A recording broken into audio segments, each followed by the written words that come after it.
is a special presentation of the Simulation Football League.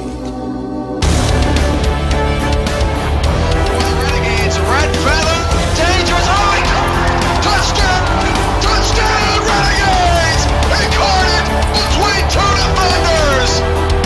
OKC is taking the lead. Deep throw back, West gonna fire it down. The pass is caught for a try, touchdown. Back to throw, Zuli, deep drop back, he fires it deep down the field, the pass is caught by Greg Corky, touchdown DC! Greg Corky is a touchdown man! And the Dragons are on 10 in the first. Three receivers.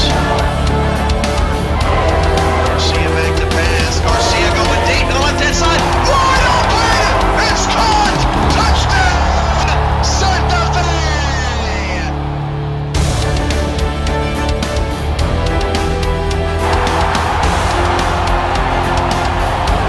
Welcome to Wolfram and Hart Coliseum in Minneapolis, Minnesota. A beautiful 81-degree night as the Minneapolis Maulers are taking on the New York Knights. This is Money Monday alongside Mike Peters. I'm your play-by-play commentator, Kevin Irvine. Mike, it's your first game. How you doing? I'm excited to get going. A little bit nervous. Hope I don't screw anything up too bad. So should be fun though.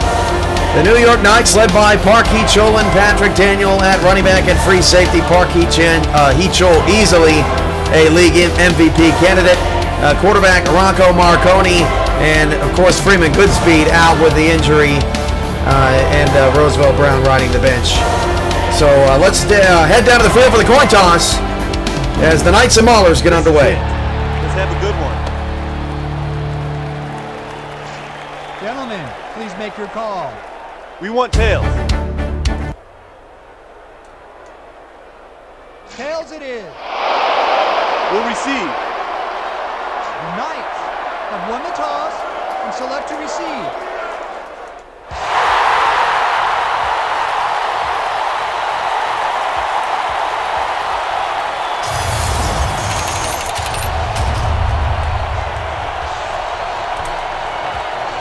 So from Minneapolis, Minnesota, we are underway on Money Monday. And a deep kick from Franklin Reese will be returned from the goal line, and New York is out to the 20, and he'll be put down from there. So, Mike, what do you see as the big mismatches or matchups of interest here tonight? Well, I think the story tonight is going to be Park Hee-Chol against the Minneapolis defense. If Minneapolis can slow them down, they have a shot. If he puts up another 300-yard rushing performance, they're definitely not going to win this one. West St. Clair, hot and cold. First and 10 of the 20 as they start the drive. He's had good days, he's had bad days, and he will start the game with a pass, and he'll check it down to Hee-Chol. And boy, is he their moneymaker, and there he goes on the first play. Park Hee-Chol, a 9-yard gain. You just can't tackle this guy, and you've got to be kidding me. On the first play of the game, the Maulers have another injured defensive star. It's Austin Broadway, and I can't believe it. It's definitely a tough blow for them early on. They've already had a couple of injuries. Now they're losing their top linebacker. That's going to be a key to try and shut down Hee-Chol, and if he's gone, that spells bad news for them. Not quite sure. Broadway eventually made the tackle, but I'm stunned here. Minneapolis has been hit harder, I mean, by far than any other team, you know, in the league with injuries ever, and it's just unbelievable. Yeah, not sure what Thomas Paternetti's doing up there, but he's definitely not getting a lot of good luck going his way right now. Hand off to Hee-Chol. He's going to be wrapped up, but it does move the chains for a first down to the 32-yard line. Park Hee-Chol coming into the game, number 1 in the league all-purpose yards, a whopping 333 per game. And he's accounting for 80% of New York's offense. So, you know, like I said, the key, if Minneapolis can find a way to shut them down, they have a shot. But if he's going to keep putting up yards like that, they're going to be in for a long day. First down, 11:15 to go in the first, and St. Clair will drop to throw. He'll swing it out to Hee-Chol. Well defended by Minneapolis. Hee-Chol breaks off the tackle, but that was a great job on pursuit of Park Hee-Chol for a 2-yard loss. Yeah, here we see New York just going to He-Chol again and again. The short dunk passes, try to let them create something in space, let them run. You know, that time they benefited. They used the sideline, pushed them out of bounds. So we got to see if they can do a little bit more as the game progresses. So again, here we got a. I won't say it's a new scoreboard. It's an alternate scoreboard as we test some new graphics tonight. So we'll certainly be trying to mix that up and looking at different things as that pass is caught by Legacy. Excuse me. That's a 3-yard loss, and that was just a case where nobody was open down the field, and St. Clair just couldn't do anything. Well, Minneapolis brought 8 into the box there, and they're definitely focused on trying to shut down He-Chol. And if they can keep doing that, keep everything in front of them, they got a good opportunity. So it's 3rd down and 15. Minneapolis, since Austin Broadway got hurt, has bounced back here. As St. Clair is under center, back to pass. He's going to flip it out to He-Chol. He's got some space. He-Chol race to the sticks, and he's pounded. A 2-yard gain only on the outside as the New York Knights are going to have to punt the football away, and Sebastian Brock on the tackle. That's a huge victory for the defense that now has 2 stars on the field. Absolutely. That's what they're going to have to do. If they keep 8 in the box like that, and they have those defenders down there to get to Chol as soon as he gets the ball, that's what they're going to have to do. Force 3rd and longs and hope for the best. So, Mike Peters, people want to know who you are. Tell people a little bit about yourself. Well, a lot of people probably know me as Majesty95 in the gaming community. I run the website px1sports.com. We do a lot of Madden stuff, and calling on with you guys. We happen to live in the same city, and it was a great opportunity to come in and work with you a little bit. So excited to kind of see where we go from here. Yeah, we're interested. We're going to be collaborating a little bit. San Antonio is the best city in the world anyway. So for broadcasting video game football, absolutely. Yeah, if you want to commentate with us, you need to move down here. I don't know what you're waiting for. It's life or something. I don't know. Rocco Marconi, last year's MVP, is under center. He's going to start the game with a handoff, and that picks up 3 yards. And they're running back tonight. And I wrote down his name earlier, and now I can't seem to find it. So call that a flub on the play-by-play commentator's part. But it's a 3-yard gain for Mr. Non-Star until we figure out who that is out there. Well, he's a non-star, so he's not really that important. That's Marconi's the flash and bang of this offense, so he's the one to focus on. That's what we like to say around here. James Cooley, Ianojo Abarazabo, Thomas Gunner, and Marcus Campbell are the 4 targets for Marconi as he drops to throw. Marconi fires down the middle of the field. That pass is, I believe, intercepted, but there's going to be a penalty, likely PI here on New York. He had a lot of time in the pocket. I didn't see where the penalty came from. You are right. It looks like it's pass interference call. So offensive pass interference. That's going to come back. No, they just sometimes they point the wrong way. We don't have a good budget for these for this crew. So sometimes they need an extra push by us bashing them on the. Sometimes the dyslexic refs hop in. Sometimes. Yeah. There you go. So 1st and 10 for Minneapolis to the New York 49. Good start here for the Maulers, all things considered, with their backs really up against the wall as we await the report on Broadway as they run it for another 3 yards. I don't think you could have asked for anything better on that first drive, stopping them, forcing them to punt, and then now they're coming out here. They got a penalty, got a little momentum going. If they can start off the game with momentum, they're in good shape, at least to start off the game and try to get off on a good foot.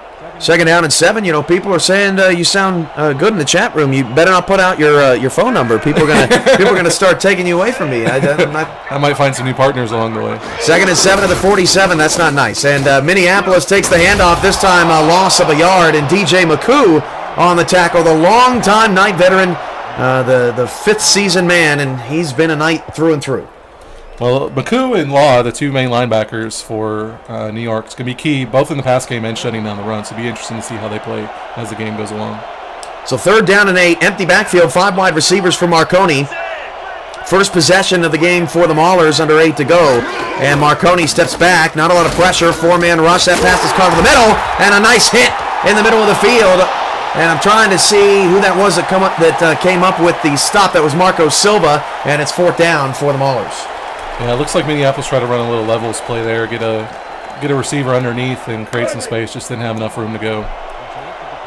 So 4th down, both teams get stops to start the game, and coming in, you look at New York's powerful rushing attack. You look at Minneapolis' efficient passing game, and you think we're in store for maybe a bit of a shootout tonight, but so far so good for these defenses. Yeah, defenses are looking good. that's the one thing that you don't really expect is Minneapolis scoring 30 points a game. But as we've seen in the SFL, you never really know what can happen from week to week. Maulers down the punt at the 7-yard line, so a nice job here as we get a second look at that as New York turns and stares at nothing, and the Mauler is able to take advantage of that. Definitely going to be a field position game. If they can keep getting punts like that and teams disinterested in trying to cover punts, that'll work out in their favor. We can say it's going to be a field position game all we want, but as soon as Hecho breaks one off for 70, then you throw that out the window. Or 99, you never know. First and 10 of the 7. The handoff goes to Hecho around the right side. Picks up one block. Hecho breaks off a tackle. Gets another block, 25. Hecho down to the 30. That's a 23-yard gain. And that right there is just what makes New York's rushing attack so good. That blocking was just tremendous. Well, and the interesting thing there is Minneapolis didn't try to load the box like they did at the end of the last drive. And if you're not going to keep 8 in the box and you're not going to pressure them from the outside and force them into the middle, that's what you're going to run into every time. Marcus Dorsett on the tackle. To our knowledge, there's only 2 defensive stars still on the field. We have not gotten a report on Broadway. It's cornerback Marcus Dorsett, and it's linebacker Sebastian Brock. So they got to rely on those guys to come up with some stops here. Yeah, good luck with that. First and 10 at the 30. St. Clair under center. Handoff to Hecho left side. And Hecho got about 6 before Brock and another teammate combined on the tackle. And Austin Broadway is out for 2 weeks with a dislocated shoulder. Another blow for Minneapolis, but we've seen worse, and at least they're going to get him back, and hopefully they can squeak out an upset here tonight. As they like to say in football, next man in. You got to be prepared to use your scheme and try to overcome your injuries. So second down and 4 after the 6-yard run for Hecho. Halfway through the first quarter, he's going to get yet another handoff, and he's blown over the backfield. A 5-yard loss, and that time Minneapolis bought the house and it paid off. And that's what you're going to have to do. Stack the box, bring pressure, and you sneak through the line and get some stops like that, and you stay in the game.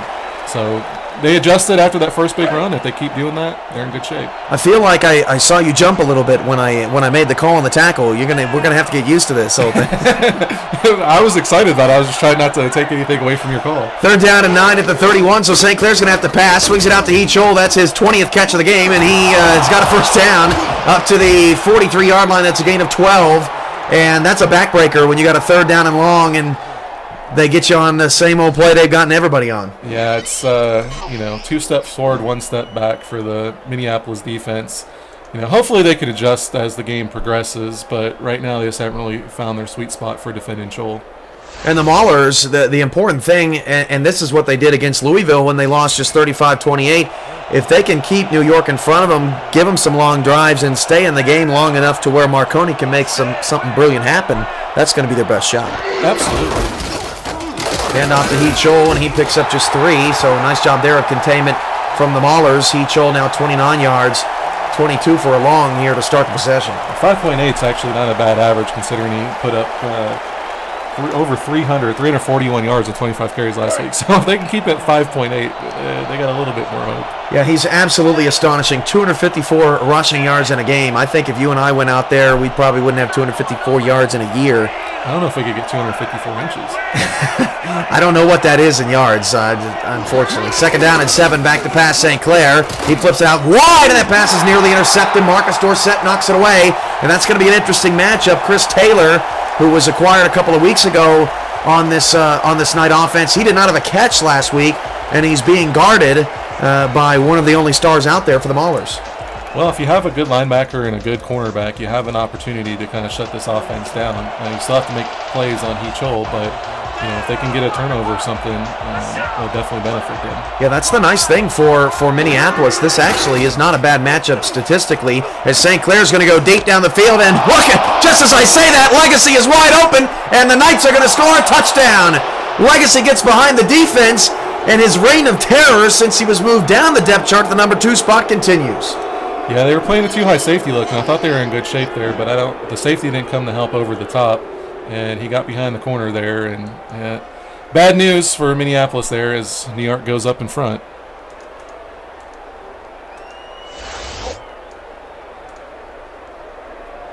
So 6-0 for the New York Knights following the big play there to Jake Legacy, and for West St. Clair, that's That's got to be a nice bounce back. He's had some struggles with some interceptions, especially trying to hit Legacy down the field, and that was a well-placed ball, and he made it happen. That's his 8th touchdown of the season. He doesn't have a ton of touchdowns. Heachol is the main guy in that offense, but he has thrown 6 interceptions, but it's actually 4th fewest in the league. Not that he throws a ton of passes, but he's efficient and he can make plays when he needs to, and he made one there and gets New York out in front.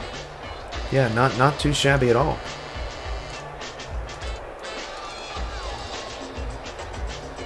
Well, the Maulers have not completed a pass to James Cooley and Ianojo Abarazzo so far, and I bet they'd like to get them involved here. Well, it'll be nice to see how they rebound now. Now they're down 7-0. They know they've had a little bit of success with Heachol. What are they going to do on offense? Can Marconi get going and get the offense going and answer back? From the 7, Maulers on the return, past the 20 up to the 24-yard line. Money Monday begins at the end of the first quarter here coming up, so make sure that you get your chance to win, and as we present the questions to you at the end of the first quarter, you'll have until halftime to submit those guesses. You've played Money Monday. It's quite simple. Well, it is simple, and it's a nice little feature you guys do to kind of get back to the fans and the followers. So if you guys are out there, definitely sign up and register and get in on the action. 1st and 10 of the 24, and the Maulers go to Marconi, and he flips it outside, and that's going to be a 3-yard pickup. Bobby Law closes on that play, and man, Bobby Law, that guy makes tackles like nobody else does. He's the team's leading tackler, got 61 tackles coming into the game, also 8 tackles for losses. He's usually got a nose for the ball, finds a place, gets in there, and if he has a big game, that's going to be a disruptive force against Minneapolis. Team's leading tackler and the league's leading tackler, averaging 12.2 tackles per game, as you said, 61 total. 4 minutes to go in the first quarter. 2 in the backfield. They're going to hand it off again on a quick little trap play, and that is a nice run play there for the Maulers. They get a first down at the 35. Anytime they can get 7 yards out of the running game, they're going to take that all night. Absolutely. I mean, it's interesting. They throw the little check down into the flat to the running back, and then they run it on the next play. Without Goodspeed in there, you'd think that they'd really focus on Marconi, but right now, early on, they're looking at the running game. His name is Meyer. So we did see that. Let's make a mental note of that. That's right. We can call him Michael. 1st and 10 of the 35. The handoff goes to Meyer, and he is decked. A 2-yard loss in the backfield. And Marco Silva, the strong safety, got some great push on that one. That's his 2nd tackle against the run. Yeah, Silva as a cornerback is actually pretty good as a run defender, coming in with 18 tackles on the season. He's also got 3 interceptions, so he's kind of deadly both ways on defense. So 2nd down, 12 yards to go from the Mauler 33. Minneapolis doing a good job of chewing some clock. They've just had a couple more negative plays than they'd like. Empty backfield. Marconi is going to gun it down the left side. That pass caught by Coley, and he made Patrick Daniel the free safety miss, and it's going to be a touchdown, Maulers. Big play there. I like to see them go with the trips as we see him lay down on the ball. Trips formation to the left. Receiver got open down the field, made a little spin move, made a miss, and gets in for a 6th touchdown on the season. So James Cooley, here's another look at it. Cooley, pretty good coverage there by Patrick Daniel, but he just absolutely whiffed. Yeah, he was way too aggressive there. He didn't really have a shot at the interception there. You just want to make the tackle and try to wrestle him down and reset the downs, but he tried to go for the pick and paid for it. When you'd like to have that Price is Right sound effect, Yeah, some extra sound effects in would be nice for things like that. Like the radio DJs with the random duck noise. And all right, just, now we might be getting carried away. So we already got Greg rapping. We don't need to. We don't need to cheese it up anymore. Hey, now I think some people would say that was far from cheesy. I think Greg would say that was some grade A stuff right there. He's got a little ways to go to work his way up the underground rap scene, but it wasn't bad for an amateur. Well, now the next touchdown, we're gonna have to hear it because you can't criticize a guy and they just lay it out there and not do anything about it. I don't know if I can actually do it better. I'm more of an armchair quarterback in that regard. So the Maulers kick it away. We're all square at 7. 2:49 to go in the first quarter as the Knights get the return up to the 21-yard line, and back out comes West St. Clair. And the Maulers just, as long as they don't get beat by the deep ball, or as long as they throw the deep ball, they're going to be in this game. Well, as we talked about, it's going to be interesting to see how they answer back. Kind of surprised us a little bit focused on the running game early, but it brought the defense up, and they attacked with the pass outside and tied the score up. So great start to the game for sure. So 1st and 10 at the 21-yard line for the Knights. They start the drive. Minneapolis has 8 in the box, 4 down linemen. And the handoff goes to Heachol around the left side, and Heachol is wrapped up. That's a 1-yard gain, and I see you nodding your head. That's what they got to do. Absolutely. The corner, and interestingly, the corner actually played back a little bit, and then he came up and pursued against the run. But if you're going to stop them, keep 8 in the box until they force you. They prove that they can beat you deep, and keep doing it. If they do it, I think they got a shot. And it's one of those things where if St. Clair, if he looks at it and he sees that corner, kind of creeping up maybe a little too early, he chucks that deep ball, that could be an exploit there. It would be interesting to kind of see how if he's able to exploit it as we see him try to run it outside and go nowhere yet again. Yeah, it was a great open field tackle. Sometimes you see that tackle missed, and that's a non-star just making a good play. You don't often see that in the open field. They're going to need a lot of it. And those guys stepping up and making plays is going to be key. And if you can force them in the 3rd and 9, St. Clair is a good, efficient passer in short yardage, but he hasn't proven himself long that often. So if they can keep doing that, they're in good shape. 3rd and 9, they're going to run it to Heachol, and he just didn't get anything as Minneapolis, even on 3rd down and 9, was ready for it. Brock on the tackle. He's excited about it, and Mahler fans are excited about it. The Knights going to have to punt. Well, Knights owner Eric Barkley might be a little bit optimistic there with his game plan, and probably wasn't ready for them to start stopping him like that. Hopefully they adjust a little bit and start throwing on 3rd and 9, at least if they're going to plan on having any success. Especially after that last drive with that bomb to Legacy, you would have thought they might have gone to that well again as Minneapolis nearly blocked the punt. So the kick deep to the 37, and the Maulers don't have any room to return. 0 yards on the return. It'll be 1st and 10 from the 38. That was great special teams all around. Minneapolis almost got in there to block it. Great coverage downfield for the Knights. So great special teams all around. You love to see that. 1st and 10 of the 38. Minneapolis, 3rd possession of the 1st quarter. Their first possession was a decent drive that ended in a punt. Their second possession, a long touchdown pass to James Cooley, who beat the gold-free safety Patrick Daniel. They start tight. They hand it off. Meyer around the left side, and Meyer is brought down by Bobby Law. And for a big linebacker like he is, he shows some speed. He does. He's a very aggressive linebacker, can play sideline to sideline, and trying to run the ball even from a big set like that, it's going to be tough for them. I'd like to see them use their 2 tight ends in that set and throw the ball and see if they can spread out the defense a little bit. And Thomas Gunner, it's sort of bizarre. He's the 2nd tight end, but they just haven't looked Marconi hasn't looked his way hardly at all this year. Instead to other people as he goes deep down the middle. That pass is caught. That's Ianojo Abaransabo's first catch, and Subotai moves the chains to the 40. Well, it was a little slant or a little quick post over the middle. Marconi had time in the pocket and was able to look downfield. He threaded it in there. He was kind of double covered, but it was a great pass in there, and they moved the chains to keep it going. And that's one thing we were talking about a little bit pregame about Minneapolis and Marconi. He doesn't get sacked ever. One sack so far they've allowed on the season, so they give him plenty of time in the pocket, and that's going to be a big part of New York, especially if Heachol gets shut down.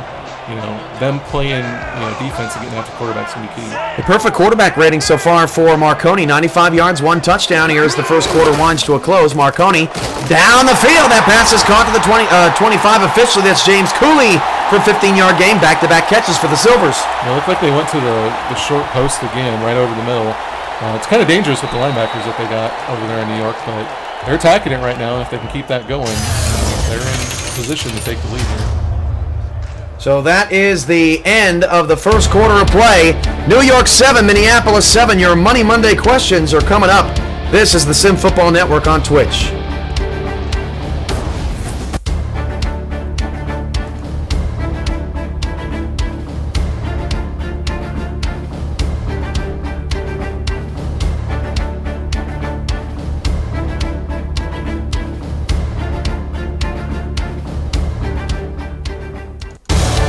It's time once again to play Money Monday. Here are your 2 questions tonight.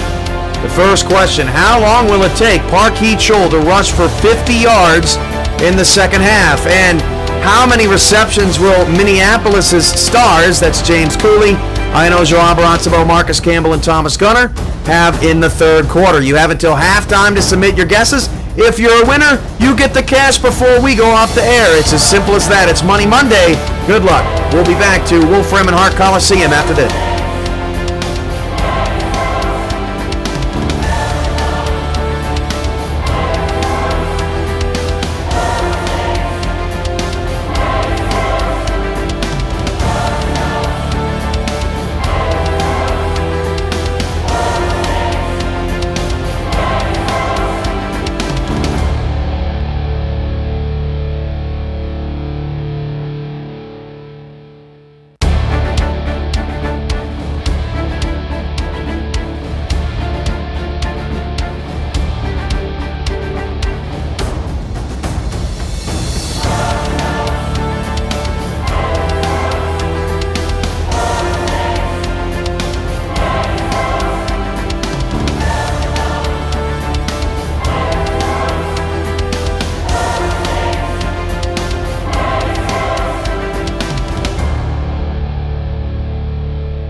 Mics were off for the first minute of that second quarter.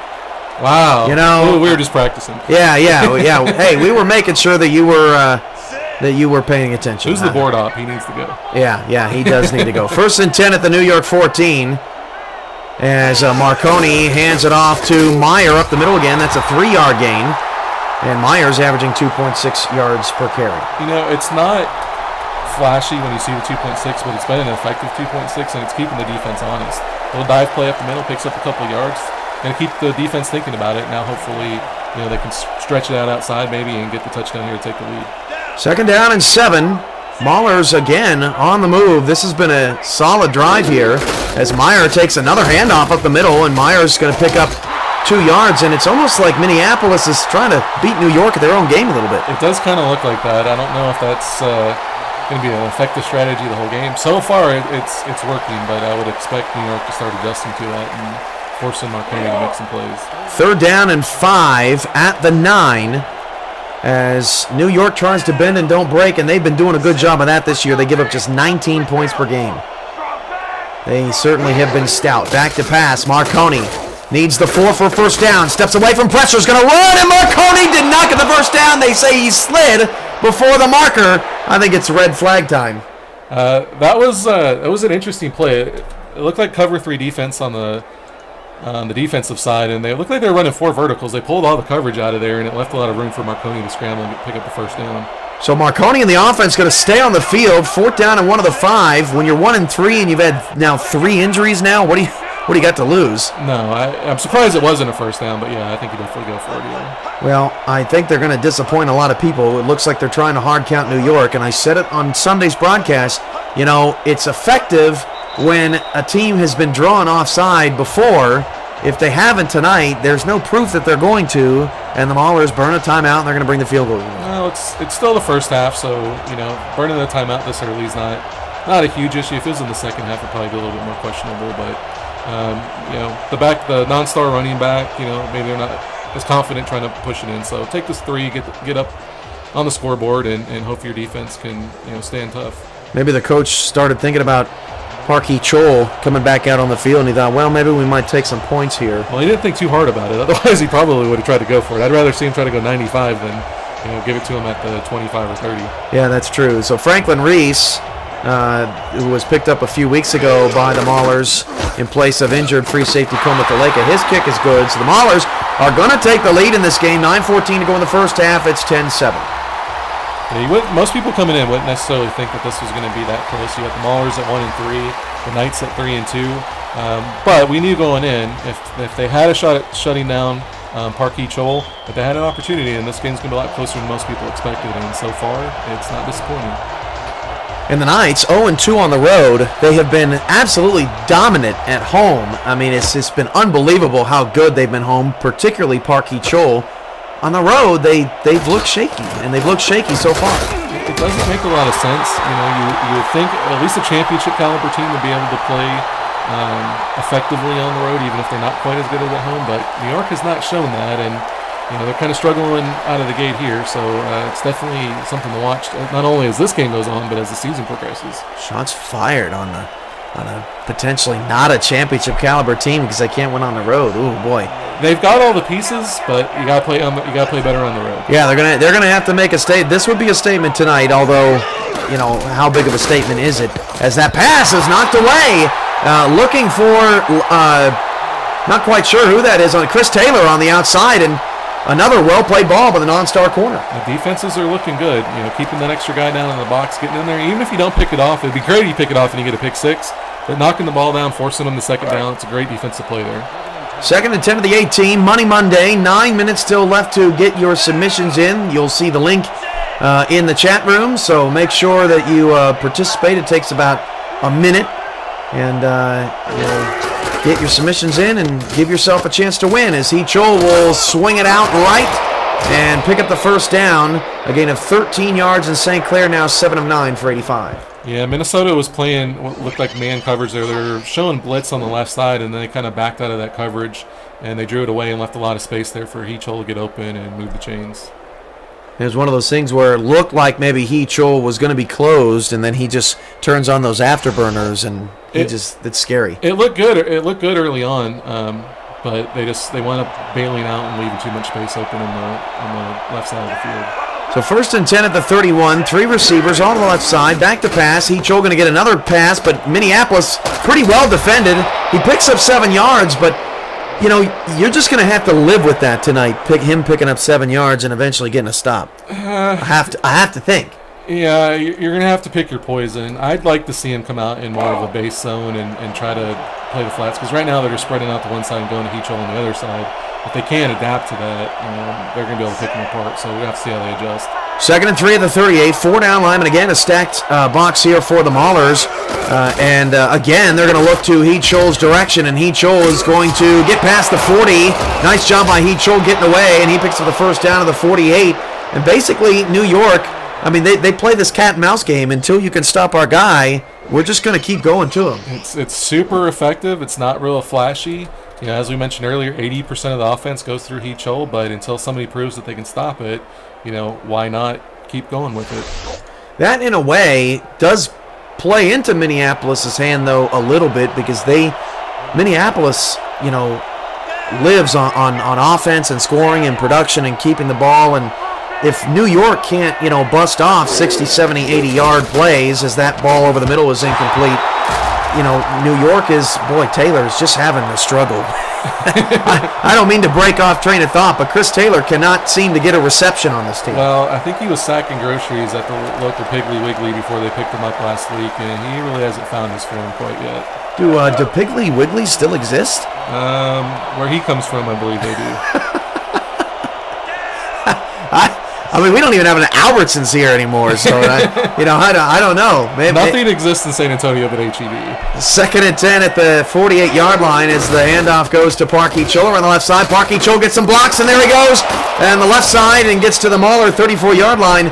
48 yards on 9 carries as Minneapolis eventually slows them down. Well, what we're seeing here from New York is they're using a lot of leverage, and they're sealing off their blocks and creating space on the outside, and that's where Hee-Chol lives, and if they keep giving it to him, it's going to be really tough. They got to get that 8 back in the box, and they got to use their corners and that safety down there to press the outside and force him back inside with his runs and his catches. That was a nice block by 82 Legacy. Just not letting anyone get up the middle of the field to try to cut him off. It's been great blocking by the receivers. If they keep doing that, it's going to be a long day for Minneapolis. Maybe that's what Taylor was doing before he got here. 1st and 10 at the 34, and St. Clair hit as he threw, and wide open! Who was on? Jake Legacy scored again! Touchdown, New York! Baffling on that one, my goodness. Well, I think they might have went too far with my defensive coverage. They abandoned everybody in the middle of the field, and they played a shallow zone, and they just left Legacy wide open behind the defense. Legacy in the slot on this one, and he blew by everybody. He almost looked like they thought they had deep safety help, and they just didn't. Well, a lot of post routes working early on, so the defense are going to have to adjust and start. And that's one of those things. You go outside with He Chol, and you spread the defense, and then you bust them up the middle with the post route, and that's a really difficult combination to stop. Yeah, you can only, like you said, you kind of have to pick your poison, and if it's, He Chol getting 200 yards and nobody getting anything in the passing game, or a different philosophy, you can't let him have it all. You have to gamble a little bit, and I think I would gamble on St. Clair making plays. Another thing, the swing passes out in the flat, the benefit you get by opening that up is if you can jump a route and grab one and take it back to the house, you can shift the momentum of the game really quick. You know who King Habo is? Maybe not. Ever heard that guy? Apparently he sounded like him. Really? So, yeah. I mean, he's a king, so that... Well, and I am a majesty. that is very good. Usernames can be a lot of fun, people. Wow, that was brilliant and horrific all at the same time. As New York returns over the 28. Back to HEB. I wonder how many people even knew what we were talking about when you just mentioned HEB. Me being from Fort Worth, by way of Minnesota, I had no idea what HEB was until I got to South Central Texas, and now they are kind of they're like the grocery store mafia down here. Yeah, they got low prices all over. How do you? It's an amazing store, but and nobody can compete. So Kroger, Albertsons, they have no shot. They just stay away. HEB call us as Meyer takes the carry for no gain. Tackle made around the outside, and it's second down. Well, here we go with Minnesota again, trying to stick to the running game. I admire their insistence on trying to pound the football, but you have the reigning MVP in Marconi. You gotta spread the defense and start throwing the ball. And we see teams like yesterday, Tallahassee and Santa Fe. Two teams that don't have a strong running game and don't really look for it either. It is a little surprising that Minneapolis with a non-star out there would run as much as they have as Meyer takes another carry for a 1-yard gain. Well, as you talked about cat and mouse game, this could be one of those things where they're trying to set up the defense and pound the run and at least keep it in the back of their mind, and then they start using some tight end plays, outside, and maybe we see a little bit of diversity later on.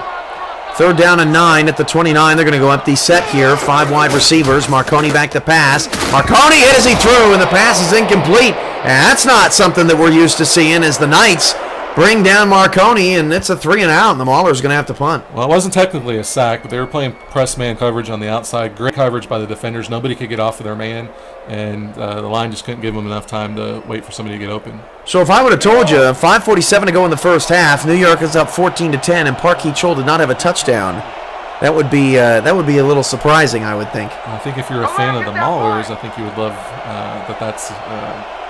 that's the truth so far in the game. And Jake Legacy, a couple of touchdowns. He's had 4 now in the last 2 weeks after kind of a slow start on this team. Well, as we were talking about before the game, he likes working as the number 2 receiver a little bit better than he does as the main go-to guy. And he's definitely, rising to the occasion with the spotlight off of him in the passing game. Any idea on why Legacy why this Knights offense in particular just can't seem to get a number 1 receiver going?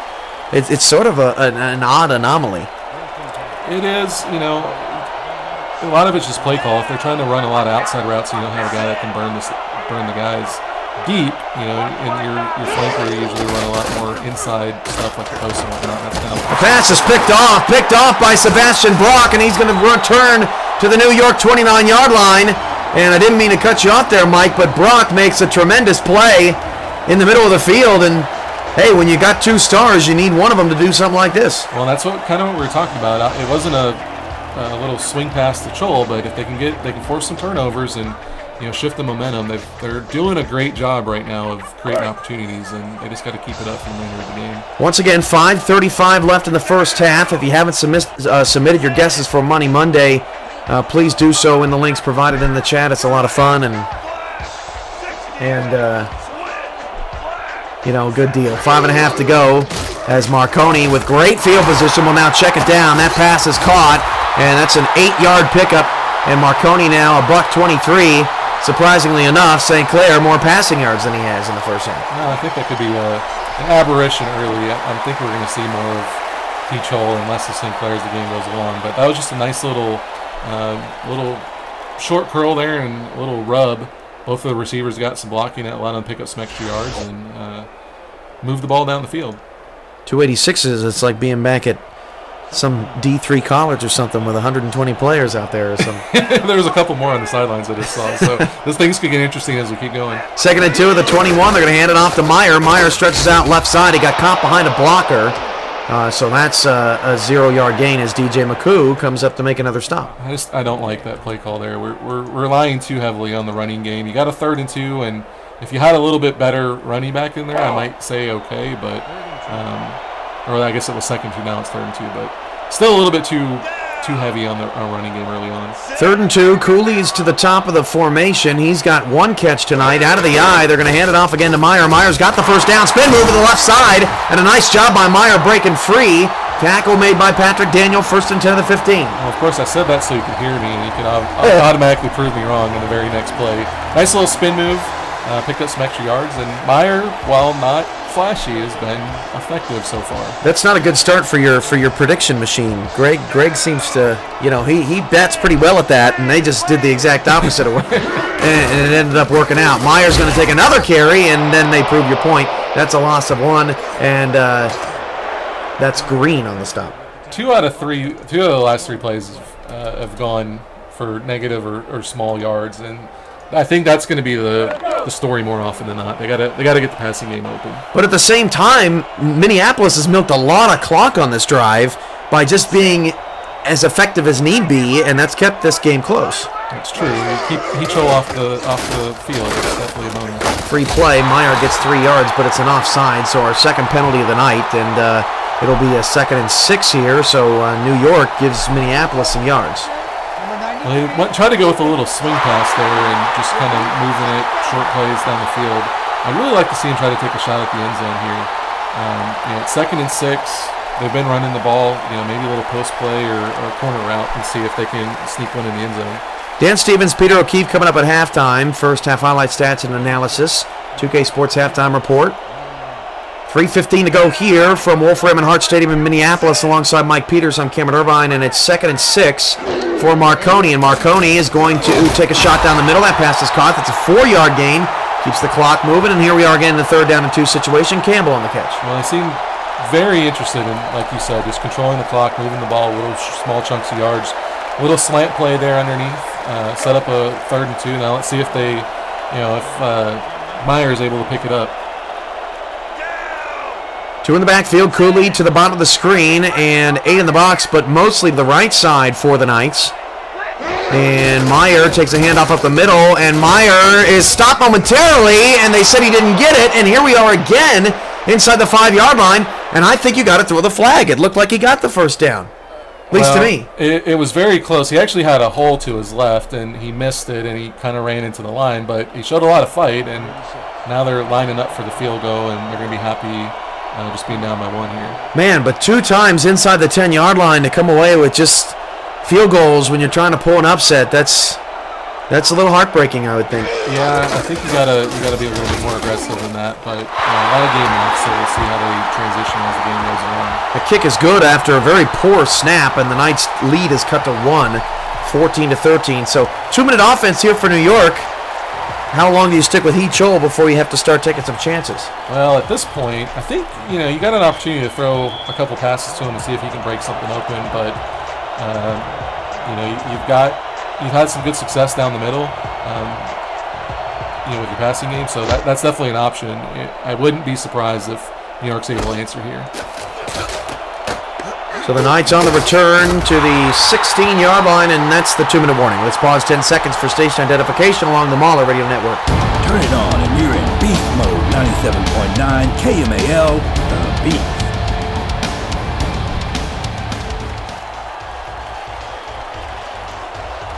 So 1st and 10, not very good field position. That was a nice kickoff from Reese, and they start inside the 20. Both of these teams have been pretty good on kickoffs this year, but so far today, neither one having a whole lot of success. In the backfield, Heachel going to get a carry. He gets an edge block, and Heachel makes 2 people miss, and he's out in the open field. Breaks a tackle being chased by Brock. Heachel down the sideline, and finally chased down all the way to the Minneapolis 37, 46 yards on the run. And that's a pretty good 2-minute offense. Well, yeah, as we said, take a shot with Heachel early on and see if he can break something. It was actually good coverage. They had 2 guys right there to make the tackle. It was just poor tackling, and good teams got to make those. Bad teams usually don't, and they missed it and gave up the big play.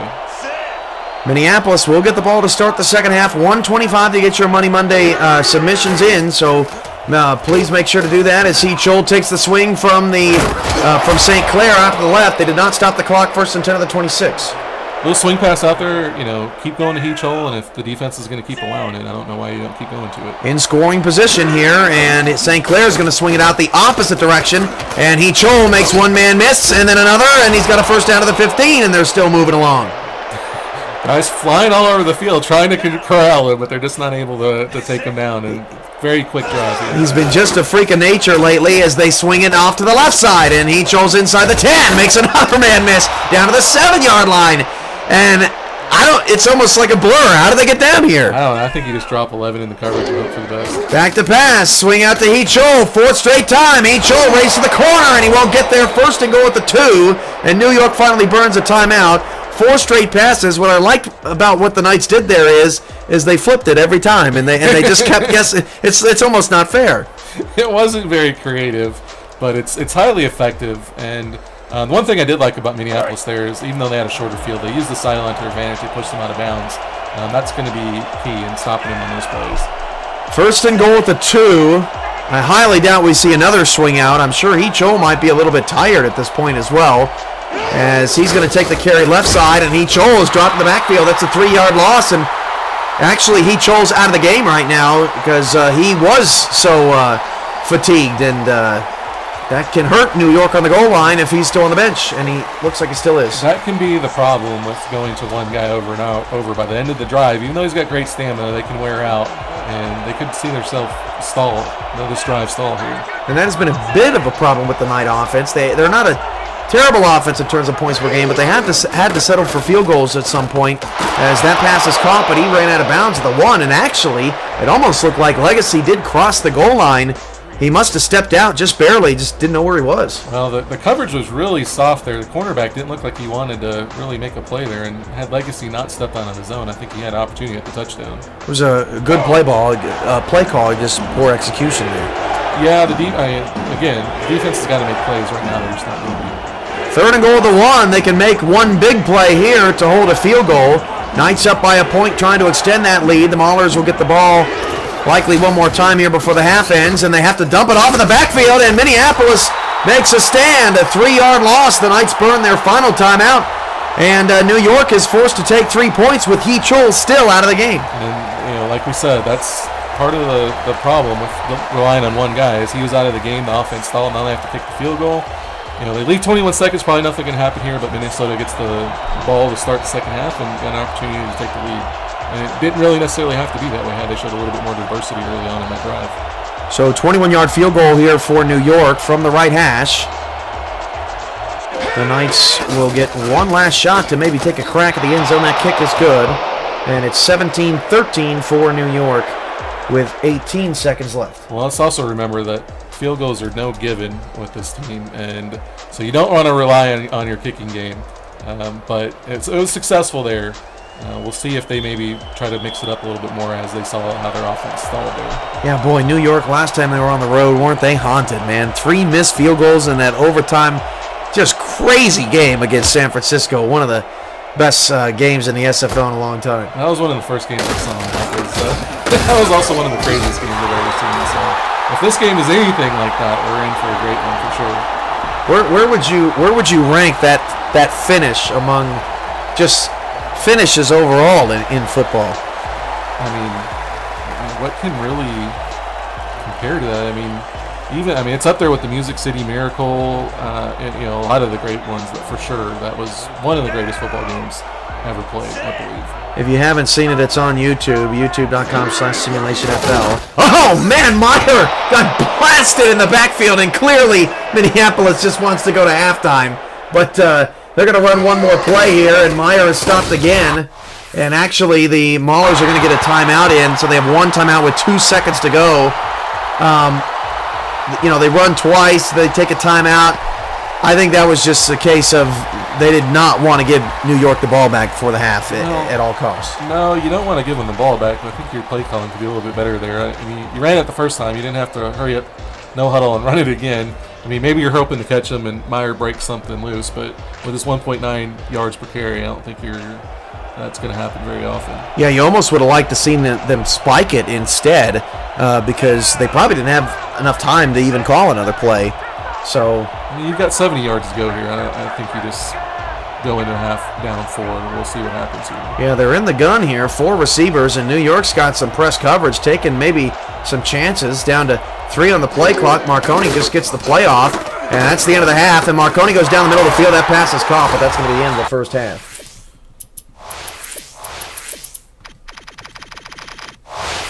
The middle, and they get the first on. So it's halftime. New York 17, Minneapolis 13. Will be back here shortly. Dan and Peter have the halftime call, and the Maulers trail by 4. Hands. Nice throw. What a pass, and he is generating some great numbers. Oh, absolutely, Dan. So far, he's got 156 yards and no interceptions.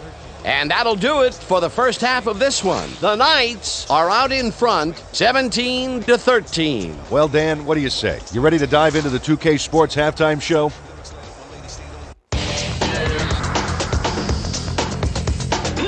Well, here's a look at our halftime stats, and as you can see, it paints a pretty clear picture. The Knights should be way ahead on the scoreboard, but somehow they've let their opponents hang in there with them. Let's see if they can change things in the second half. We'll pick up the action midway through the first quarter. Number 3 went to work on 3rd down, and he was able to find his man. A 54-yard touchdown for the visitors. The Knights strike first and go up by 7. Trying to answer back, number 19 emerged as a real weapon as he pulled one in here. A 66-yard touchdown for the home team. Still late in the first, game tied 7-all. Number 5 connected with his man on this one. The Knights answer right back. Number 3 is back to throw, and when he gets an opportunity to step up, these are the kinds of throws he makes. This was a big one. A 34-yard touchdown for the visitors. The Knights ahead 14-10. Number 53 shows some great awareness here as he gets himself into position to pick this one off. After driving 24 yards on 6 plays, number 86 would come on and connect on the field goal try. The Maulers connect on their second field goal. Still late in the second quarter, the Knights leading by 1. Number 33 is going to take this one to the outside, and once he gets the corner, it's a foot race. The Maulers, late in the second quarter, number 5 went to the air trying to convert on 3rd down, and he found his man. Unfortunately, they could not capitalize on the play, and that will do it. The Maulers are down but still in it, 17-13. Nice job, Dan. The Maulers will receive to start the second half, and this is a tight contest. Currently, they're down 17-13. Let's get down to the field and the action.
Start of the second half, the Maulers receive. They're down just 4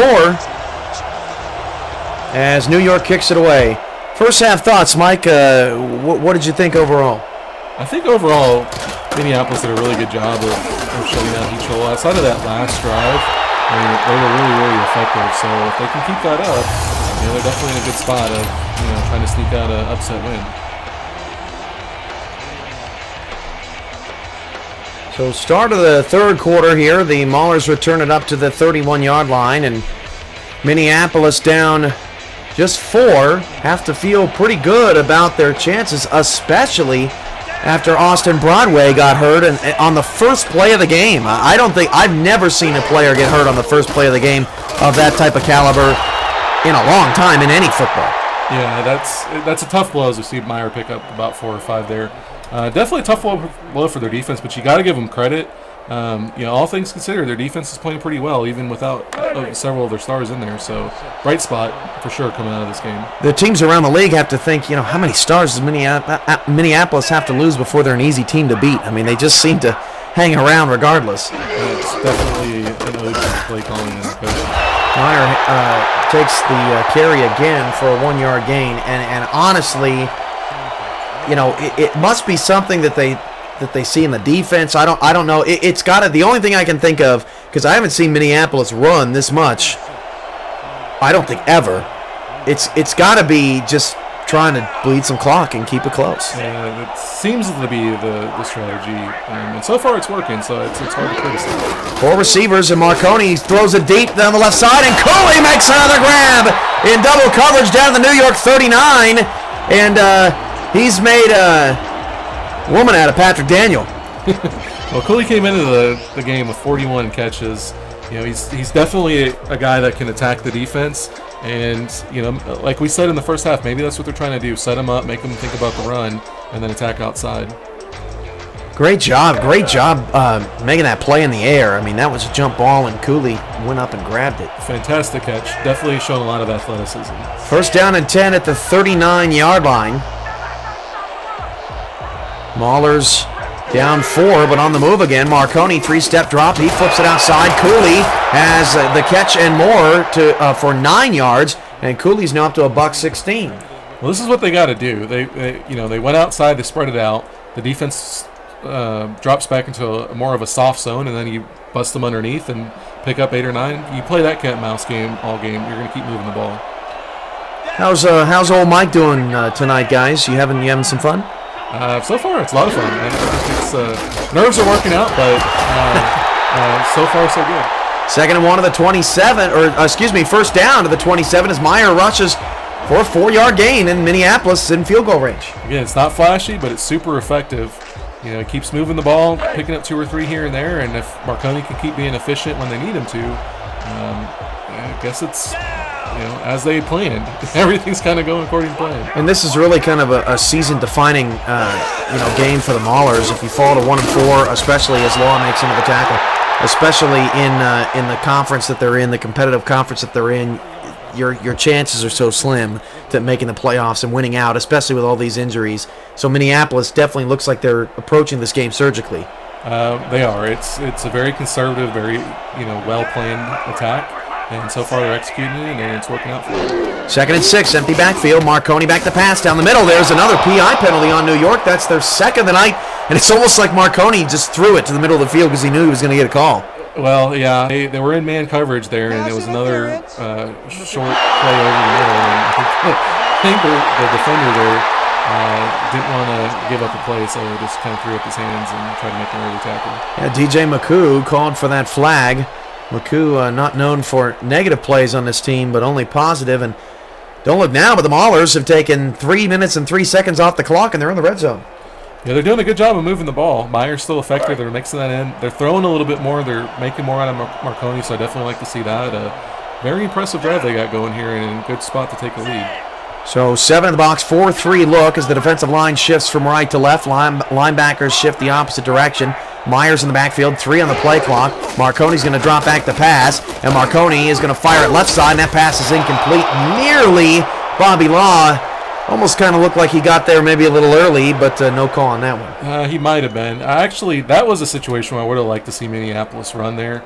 They had 3 tight ends, and the defense was playing with 2 safeties deep. I think they had an opportunity to pick up some yards up the middle, but they decided to go with the pass there and it didn't work out for them. They just can't please you tonight. It's very confusing, but it's unorthodox, but it's effective. So it's hard to really knock it. You're a hard man to please. 2nd and 10 at the 15-yard line. Marconi says, "Take this! I'm going to the end zone," and it's incomplete. Man, I was really hoping I could. Anyway, incomplete. Cooley was the intended receiver. It's 3rd down. They're going to Cooley. He's getting a matchup out there that they like. Unfortunately, it wasn't a great throw by Marconi and puts him in the 3rd and 10. So, I would probably expect to see something over the middle here and see if they can't convert. That was an Emmy Award-winning call, and he just overthrew it. Just took it away from me. Sometimes they make you look like you're a genius, and other times... Don't say it.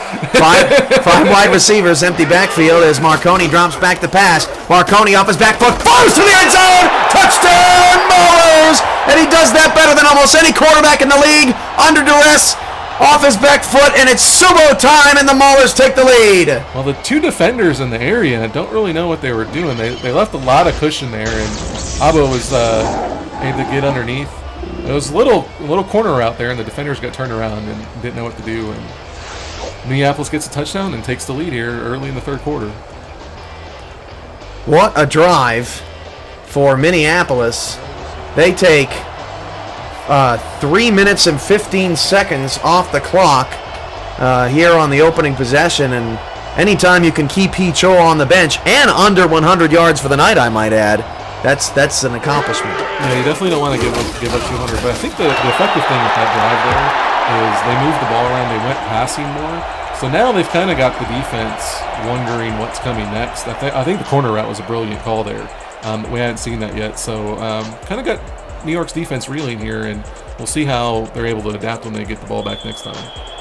So again, in the 3rd quarter for the Money Monday, we're keeping track of catches by stars for Minneapolis, and I think Subo had the touchdown. We had Cooley on the jump ball, and I'm trying to think because we got too much going on here. I hope everyone that's looking to win some money has been helping us keep track as well. But I feel like it's 3. I feel like we're missing one in there, and we're just gonna have to go with 3. I think your 2 were right too, but I'm so enthralled in the game. I'm glad I'm not having to keep stats for this game because I'd be far behind if I were. Well, we're trying to figure out also how long it's going to take Park Hee-Chol to have 50 yards in the 2nd half, and with the way that he runs, he might be able to break one out here on his first run, but it's going to be a pass to start the half, and Hee-Chol had to take it to the backfield, breaks a tackle, and Hee-Chol still on his feet, picks up 5 yards. It took him like 6 seconds just to bring him down. It's amazing that a guy that's 5'8", 199 pounds can break tackles like he does. He's got, breakaway speed, but then his ability to break tackles and make people miss in open space is just unreal. I feel like his legs could build bridges.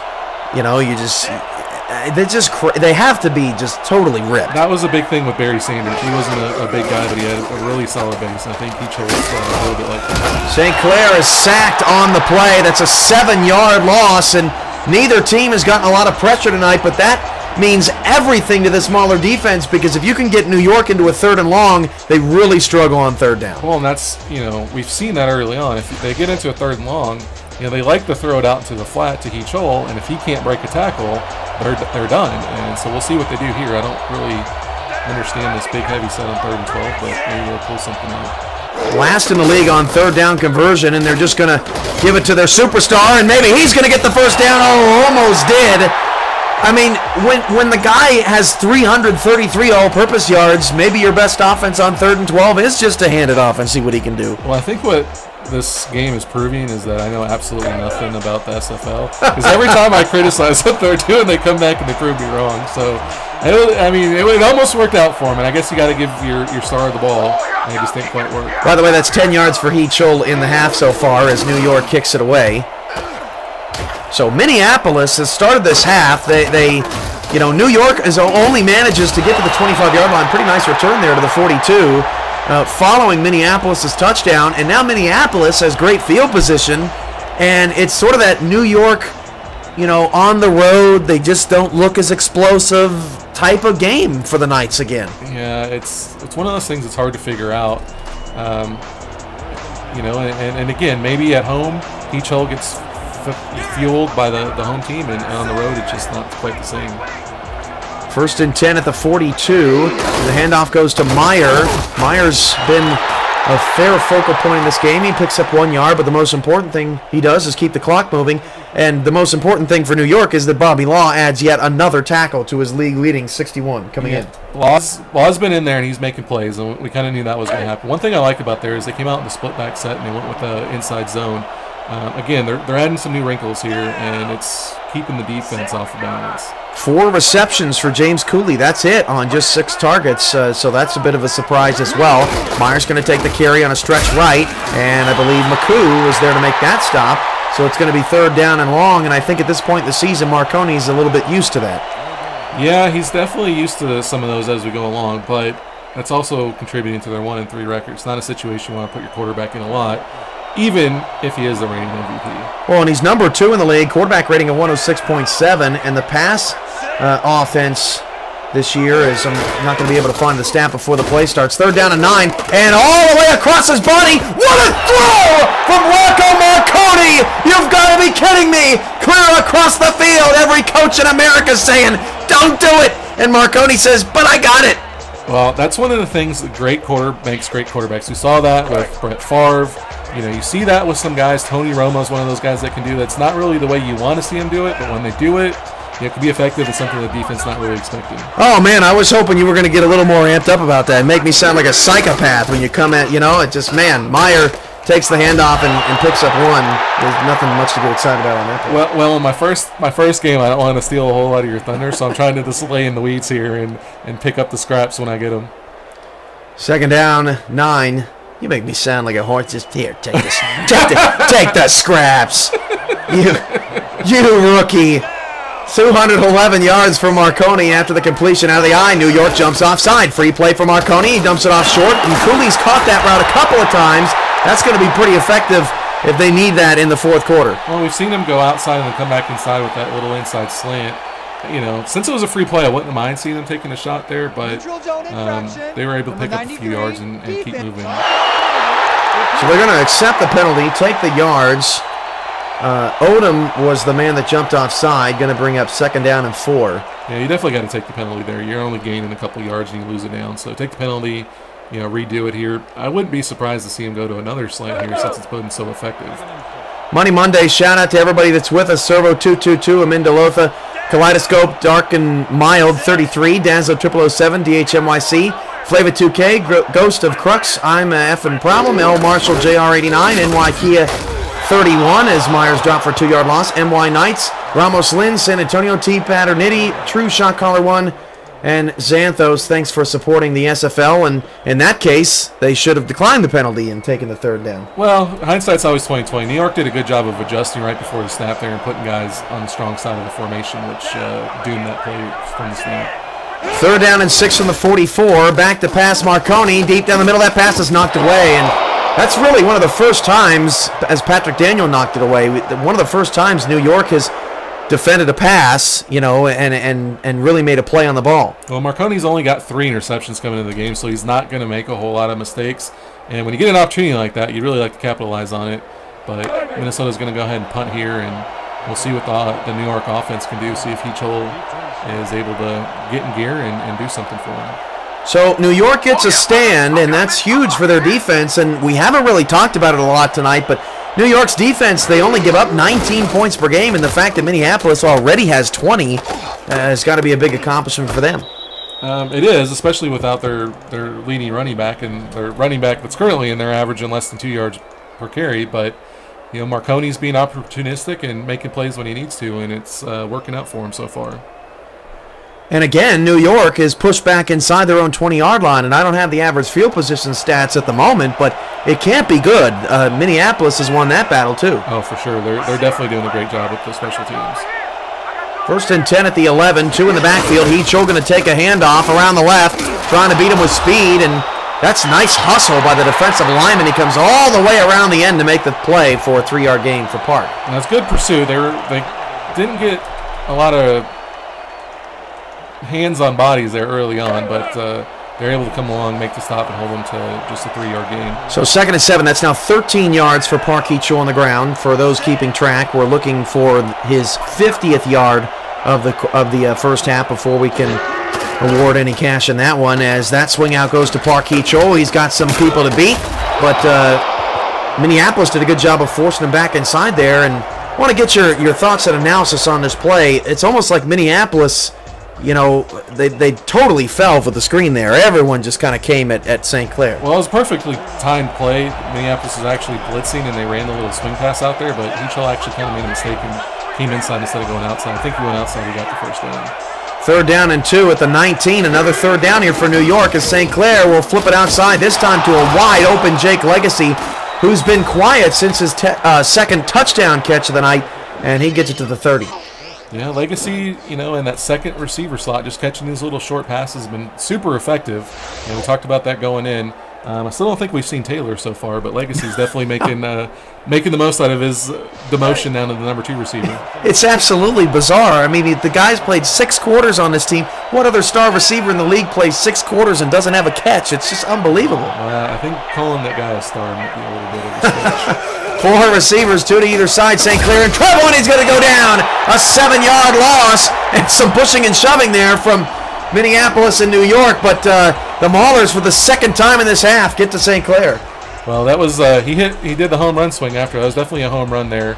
Anytime they can force the team back into deep situations like this and take away the threat of Hee-Chul, they're definitely making progress. 2nd down, 17. 2 receivers, both to the left-hand side, and St. Clair's going to flip it outside. Oh my goodness! Chris Taylor caught a pass. Did he? Did he stay in bounds there? I thought maybe he did get both of them in, but it's a 2-yard gain. How about that? He looks a lot bigger in those pads than his stat sheet says, but maybe that's one of those things. They just got to get his confidence going, throw a little swing pass out there, pick up a couple of yards, and maybe now he's ready to make more of a contribution. Chris Taylor, former Intimidator, former Renegade, on waivers for most of the year. Picked up a couple of weeks ago. Trips right. Good push by the Minneapolis defensive line. St. Clair goes deep down the field, and that's caught by Legacy. And even Legacy was kind of surprised that he caught it. Now 6 grabs for Jake. Well, that was crazy. There's 3 defenders there. And we'll take a look at it on the replay. He runs a little post route down there, and there's 3 defenders, and St. Clair is able to thread it. Really 4 defenders, and he threads it through it over the top. They're just lucky that he kind of lost his momentum there and it couldn't keep running after the catch. 1st and 10 at the 50. New York down 3. They've lost by 1 point, and they've lost by 3 points in overtime. And in fact, an interesting stat here that I'll give you after this play is St. Clair flips it out. That pass is caught. That's Taylor again, and that's for 7 yards. The guy's improving every minute. Well, it's another one of those little slant plays over the middle. And like I said, get him involved with some short passes, get his confidence up, and maybe we'll see him make a little bit more of an impact as we go along. 7 of New York's last 9 losses have come by 7 points or less. Every game they lose is close. It's quite unfortunate for the Knights. What this dynasty, what this potential dynasty could have been if they would have won some close games, as Hee-Chul gets the first down. And I'm not sure where that play started from. I missed the marker, but he gets to the 38. Well, if you've ever seen Any Given Sunday, the Al Pacino speech, it's game of inches. That makes a difference, and one way or the other, small margins determine who wins. Hee-Chul again takes the handoff. He picks up 4 on that play, so it's going to bring up 2nd down and 6 from the 34. I'd appreciate it if people continue to keep track of stuff in the chat. It looks like we're going to end with 4 catches from star players on the Minneapolis Maulers, so we'll have our first Monday winner momentarily. And not 50 yards from Hee-Chul. Yeah, not 50 yards so far, as we played 1 quarter here, or 3 quarters here, 1 quarter in the second half from Wolf Remenhart. 20-17, Minneapolis on top of New York, and we'll be back right after this.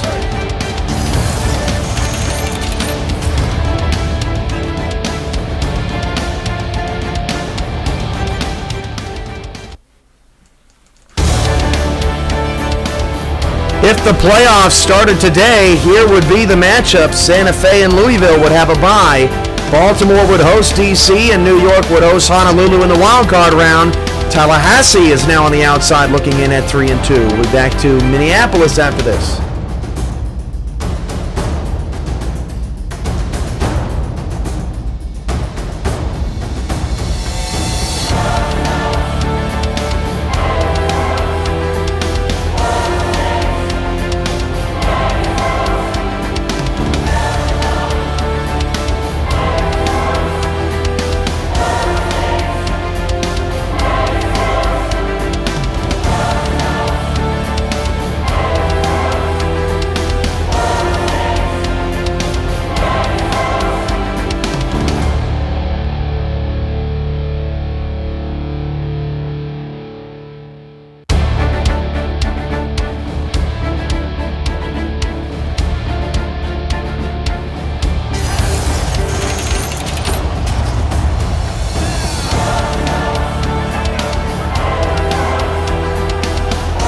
Start of the fourth quarter here with New York down by 3, and the handoff goes to Hee Chol, and he picks up just 2 yards, and Sebastian Brock gets his 4th tackle. So Hee Chol's only halfway to his 50 yards. It's part of the Money Monday competition. Minneapolis doing a really good job of containing them here. The line isn't really opening the holes that they were in the first half, so Minneapolis being opportunistic. 3rd and 3, he's going to get the carry here, and a great job by Minneapolis with the stand. A 4-yard loss as they blew up the right side, and the Maulers, it would be a 52-yard field goal from here. New York probably punts, and they get another stop. Yeah, that's, they tried to go to Hee Chol again. They thought, last time they did it, he busted off 10 out of, almost got a 12-yard first down. They thought maybe this one's a little bit easier, but it didn't work out for them, and they're going to kick it away. So it's 4th down and 7. New York has to punt it away. What a stand by Minneapolis after it looked like New York would for sure get some points on that drive. And this is a very short kick, a fair catch called for at the 14-yard line. And we'll know the official numbers. Hee Chol had 94 yards at the end of the first half, I believe. So once we get an update on his stats, we'll have the official count of where he's at. Yeah, it's I'm kind of surprised. I mean, yeah, you want to get your the ball in the hands of your best player, but St. Clair's no slouch, and they're just not giving an opportunity to convert 3rd downs right now.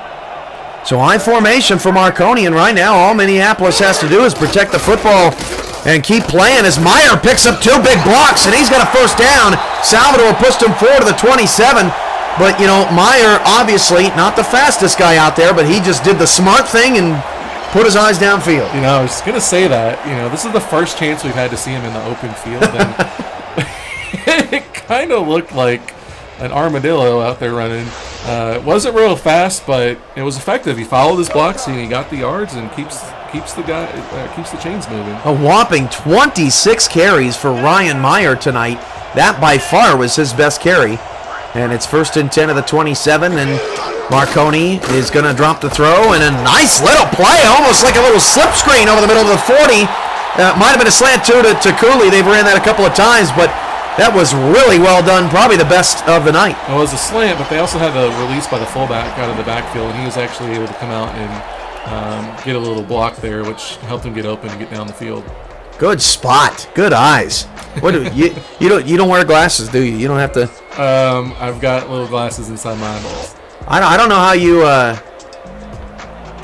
I wear contacts. What that was supposed to be. Oh, okay, man. That totally threw me for a loop. I'm like, glasses in your what? It makes no sense. But I get what you're saying now. I don't even remember what I was going to say. It was something snarky, but I just got stopped in my tracks. As Meyer again picks up 9 yards to the Minneapolis 49. And how about the hero of the night, Ryan Meyer?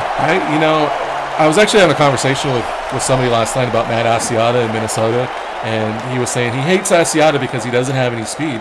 And this is kind of the same thing with Meyer here. He doesn't have a lot of speed, but he's effective. And there's something to be said about a guy that can continually pick up 2 or 3 and every now and again bust off a nice 10 or 12-yard run. L. Marshall, JR89, guessed 4 receptions. He got it right on the nose, and he is our first winner of Money Monday tonight. And I don't know, I'm going to have to check the archives, but I think L. Marshall, JR89 has won more money than anybody on Money Monday. That guy knows what he's talking about.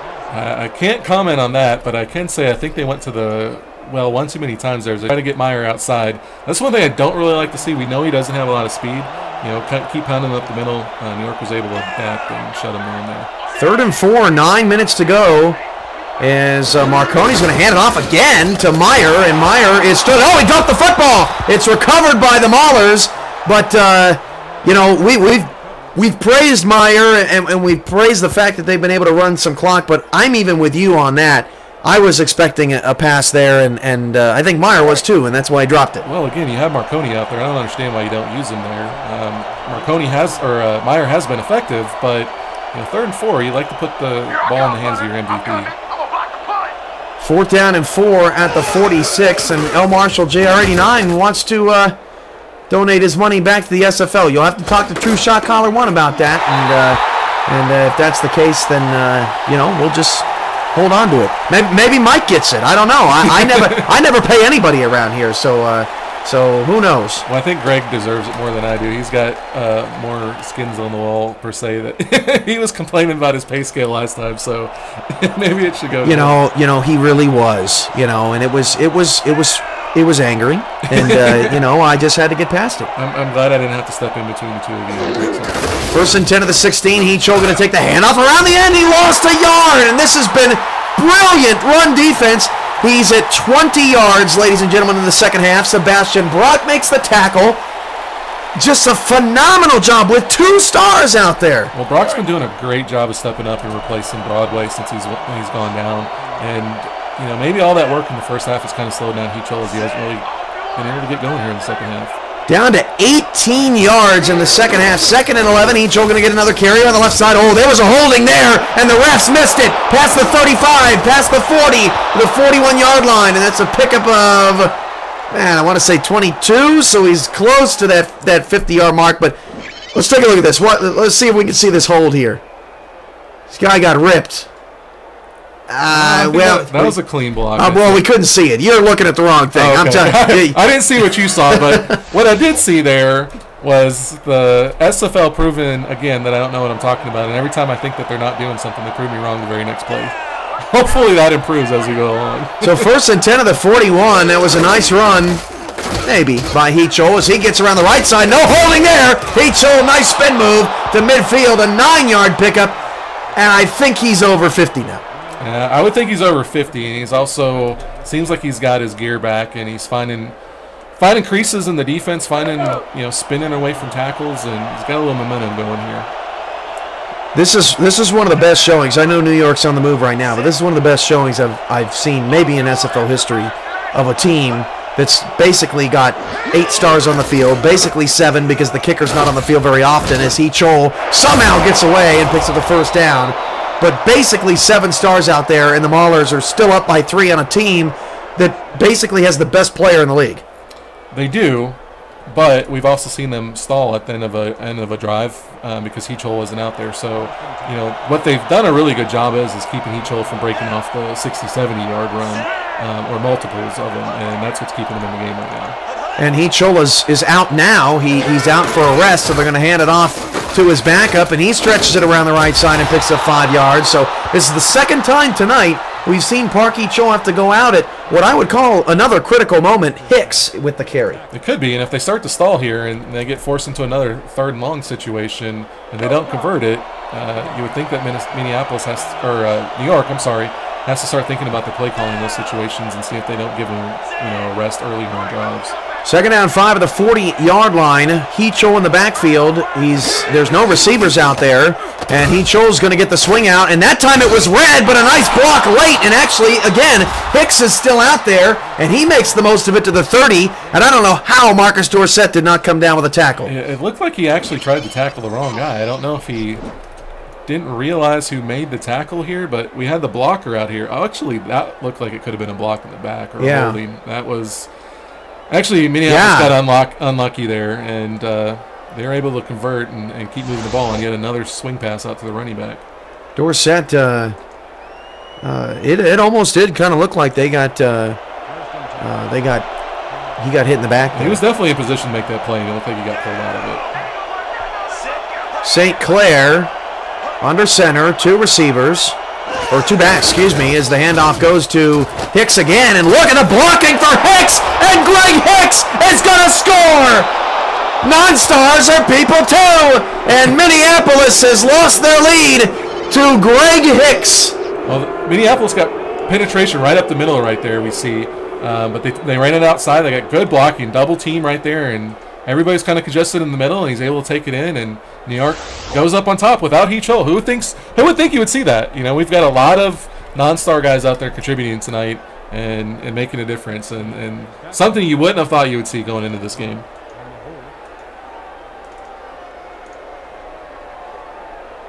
So with extra point pending,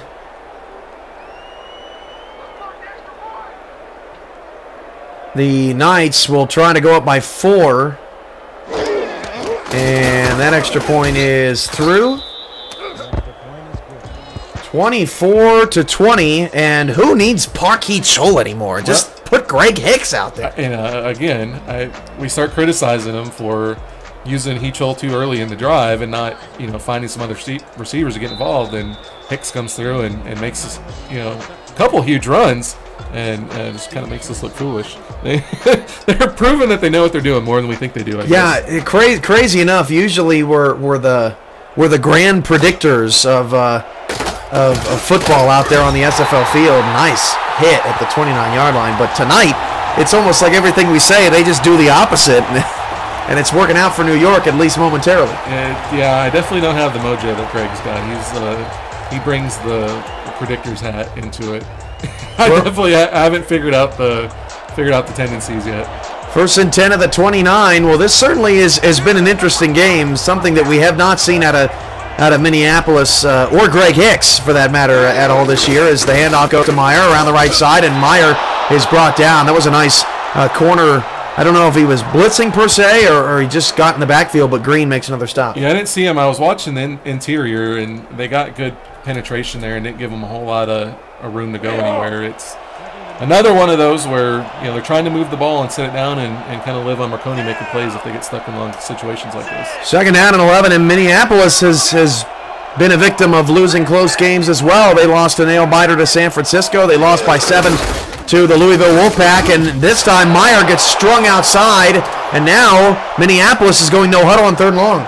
That was an interesting decision to try to take that one outside, even more so with that formation to go no huddle. And it looks like Minneapolis doesn't have any pass plays in their no-huddle offense in that formation, and they end up basically throwing the ball away. It's 4th down. Yeah, that was an interesting set of downs there. There's no reason to go no-huddle there, and you definitely want to give Marconi an opportunity to try to convert the first down, but it was kind of threw in the towel there, and they're going to punt it back, and New York has an opportunity to put the ball away, or put the game away now. A first-time Money Monday winner, Dazzo 0007, who is, I'm sure, wishing his teammate Elliot Snyder best wishes, but he has won the 2nd Money Monday question tonight.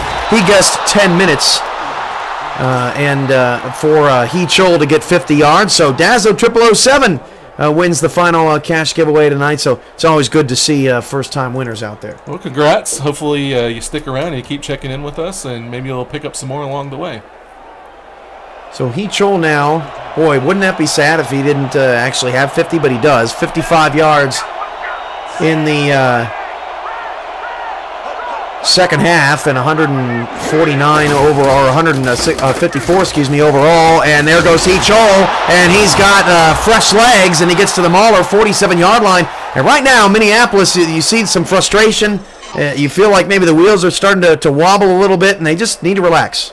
They do. They have to take a step back and kind of regroup. They've been doing a really good job. The last couple drives, though, they're not making the tackles, and maybe having their stars out and the fatigue of the guys that aren't used to playing a lot of downs now is kind of catching up to them, and He-Chol's able to take advantage. 1st and 10 of the 47, and New York with a 4-point lead is now in the Mahler territory, and the clock is a-ticking as Minneapolis is trying desperately to win a close game here this season and overcome a lot of adversity. St. Clair absolutely got nailed, but He-Chol's got a lot of room to run, and he picks up another first down at the 35. But West St. Clair paid a price for that one. Well, it's not technically, it doesn't look like a screen pass, at least the way it's designed. It's kind of more of a swing pass, but they're kind of letting the guys through and trying to block downfield. And it winds up working out. They get some blockers downfield, and Heachel's able to pick up a nice 10, 15 yards there. Or 12, maybe. So 3 minutes left, and right now Minneapolis just needs to hope that that they can hold New York to 3, which they've done once tonight. But for the most part, New York has been able to punch it in. 2 in the backfield, another tight set here. And the handoff to Heachol looks like a very similar play that Hicks scored on, and he picks up 4. Yeah, they left 2 safeties back there, and it looks like they're kind of worrying now about not letting him break off a big run, and they're trying to keep that extra safety deep, which is, I think, benefits him. Even though he's not a big guy, he can still run it and pound it for 4 or 5 yards. So we'll see if they keep. It looks like they're going to keep the 2 safeties back again. Let's see it. Now he's sneaking up again. So 169 for Park Heachol. Only one other team has kept Heachol under 200 yards this season on the ground. That was San Francisco, and San Francisco won that game. 2nd down and 6 at the 31. Again, another tight set here. And New York is wisely bleeding some clock. Down to 4 on the play clock.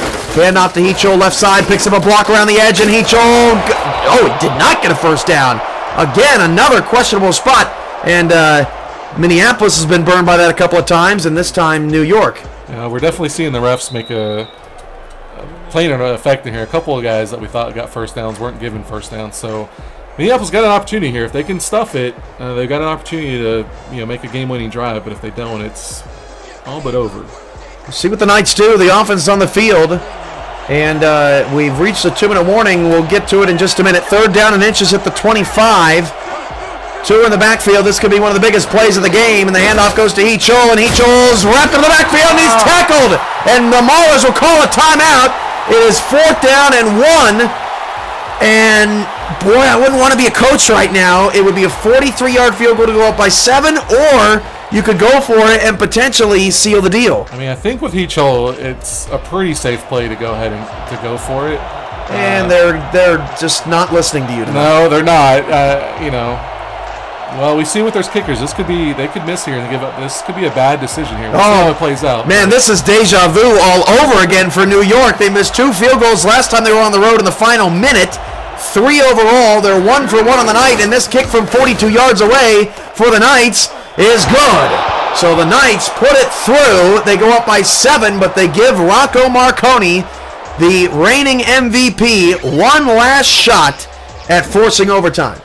It's a difficult situation. I mean, with the lack of success they've had with their kicking game, it's definitely a gamble. But at least here you're forcing Marconi, the drive 75, 80 yards just to tie it.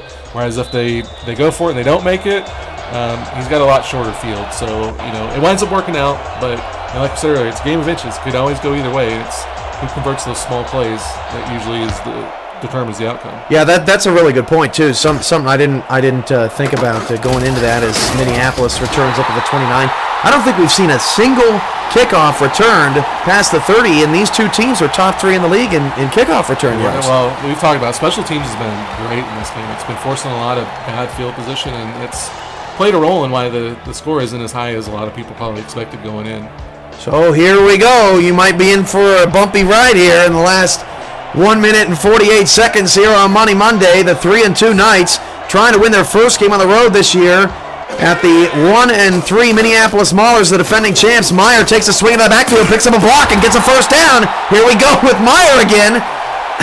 I would have liked to see him get outside, but he got the first down at least, and you're keeping Marconi moving the ball, which is always a threat. New York did not get set, and Meyer is going to take another pass, and this has been a problem for the Minneapolis Maulers. They don't have a wide variety of audibles, and I've never quite understood that, and I would expect a swing out here to Meyer again because they don't have another play in their set. They're going to have to burn a timeout and get a new set out there for 3rd down and 9, and that's just horrible execution. Well, as well as they've played and as much as their defense has tried to stand on their head, you hate to see them, kind of ruin a drive here without, a diverse set of play calling. Marconi's still got a shot here, but you'd like to see Minneapolis kind of go back and rework their play calling and give themselves more opportunities in these situations. When you don't have 3 plays in a set, and you don't have that variety of audibles to mix it up. It really limits you when you're down by 7. And credit to the Maulers, they haven't been in this situation much. And Marconi is going to be sacked! A 8-yard loss! And we talked about how rare that was when Marconi almost went down for a sack earlier in this game, but Tracy Powell finally gets to him. That's only the second sack all season that Minneapolis given up, and it's probably at the very worst time of their season. 4th and 17 is no easy task to complete, and that could all but put the clamps down on their season. Well, the Maulers, 4th and 17, they got no timeouts. This is it. 4 receivers, 3 to the left-hand side. Marconi needs some magic, and Marconi will fire left side. The pass is caught! He converts it to the New York 42, and here they go, no huddle. Well, there you go. I say it's very hard to convert. He makes it look easy. He hits the little corner route outside, and they get the first down, and here they go. 1 minute to go, and counting. Marconi back to pass again. He fires down the middle of the field. That pass is caught! Down to the 20! You've got to be kidding me! Abarazzo with the catch! They're moving the ball. They go outside. Now they're coming inside. Let's see what Marconi can do here. 40 seconds left. 40 seconds. Marconi steps up in the pocket, swings it left side. Caught it! He caught it for a touchdown! Minneapolis! No joke! In double coverage, James Cooley! You have got to be kidding me. Wow. They do the absolute worst possible thing. Find themselves in 4th and 17, and Marconi puts the team on his back. We see another corner route there. Cooley gets in, and extra point away from tying the game here and sending it into overtime. And what a tough catch by James Cooley in traffic on Marco Silva. It was unbelievable. That was pretty good coverage, and Cooley did a really good job of adjusting to the pass there, grabbing it, and getting it into the end zone. Oh, man, don't blow the extra point. We want overtime. The kick is up and good, and we're square at 27 with still 35 seconds to go and 3 timeouts. And the way Hecho catches the ball out of the backfield, they just need to get in the field goal range. They do. They've got the timeouts, and they've got an opportunity. It's really going to depend on this Minneapolis defense. Can they keep everything in front of them and not let them move the ball down? And even if they do get field goal range, can the kicker convert?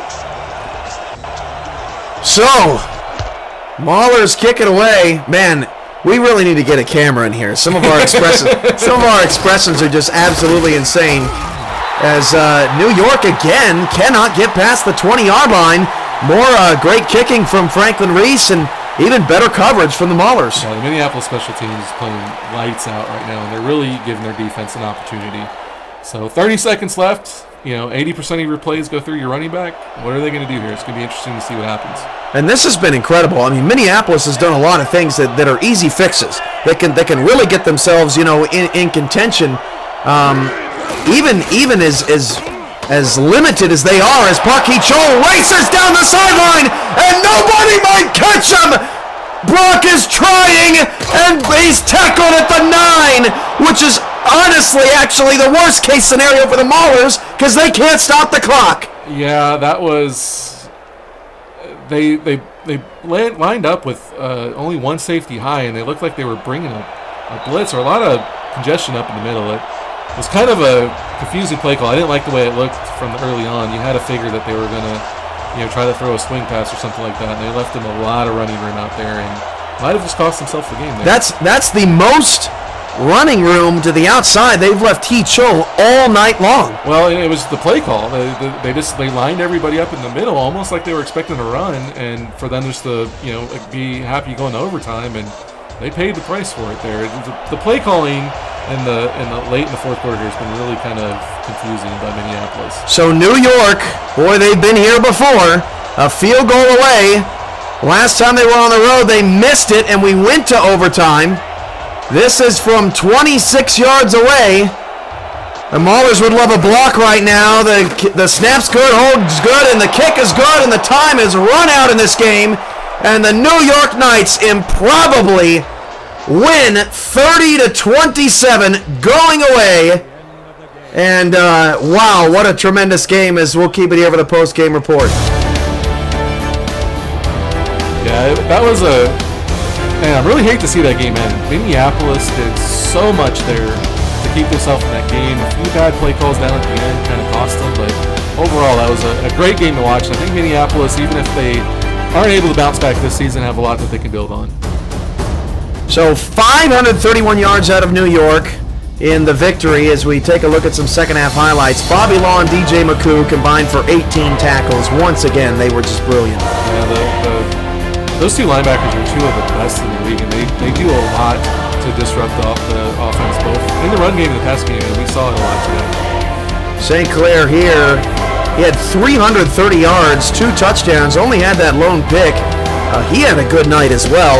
A lot of that due to Heachol's legs, but he took care of the football. Well, I was going to say, a lot of it was, swing outs. It was kind of a quiet 330 because you don't really see it. He's not throwing the ball down the field, but when you're giving it to Heachol and he's getting, breaking off 80-yard runs, off of the swing pass, then it's going to help your stats. And like you said, he did a good job not turning the ball over and making any mistakes. He ends with 173 yards, so considering Minneapolis had 2 stars all night long, to do one of the best jobs on Heachol in the running game is quite an accomplishment. Unfortunately for them, one bad defensive play there late hurt their opportunity in this one. Yeah, like you said, the mistakes that they made are all fixable. I think a lot of it, the offense not having limited audibles kind of hurt them, even though Tony was able to overcome it. On defense, I don't really know, what you can do there. Obviously, you have to play a little bit more conservative because even if you give up a 20-yard run, that's okay. It's much better than 80. But like I said, it's something that they can work on and adapt and adjust to. But overall, I think they have to be pretty happy. And here's the play that broke the Maulers' back. Sebastian Brock almost should have just let him go, but you can't fault the guy for hustling and trying to make a good play. No, yeah, you think about it, but there would have been like 20 seconds left on the clock and no timeouts. You gotta hope that you can block the field goal. Heachol actually ends up with more receiving yards than rushing yards in 359 all-purpose yards, which is over his average. Man, it's just unbelievable to see. Yeah, he came in with 333.6 all-purpose yards per game, so he definitely went over that. But, outside of that last play, he was way under it, and Minneapolis did a really good job there of containing him and keeping themselves in the game. It was just kind of unfortunate the way it ended, but you have to tip your hats to New York and what they were able to do and make the plays when it counted. So now New York is at 4-2, and they just crowd everything as Honolulu and DC and Tallahassee and everyone with 1 and 2 losses all scratches and claws for spots. Overall, for the Knights comparatively to some teams that you've seen, what are the things that they've done well, and what are the things that you think may hold them back moving forward? Well, I think the biggest thing is everything's right under control. If he's able to stay healthy and he can keep putting up 330 yards a game, they're in good shape. And I'd like to see him mix it up a little bit and try to incorporate some other guys into it. But as we saw with the backup running back, he was able to make a play and get a touchdown. So what they're doing is effective, and they kind of overcome the hurdle and winning on the road tonight. So if they can keep it going, I think they really got a really good shot at making some really good playoffs. So from all of us at Wolfram and Hart Coliseum, this has been a presentation of the Simulation Football League on the Sim Football Network on Twitch.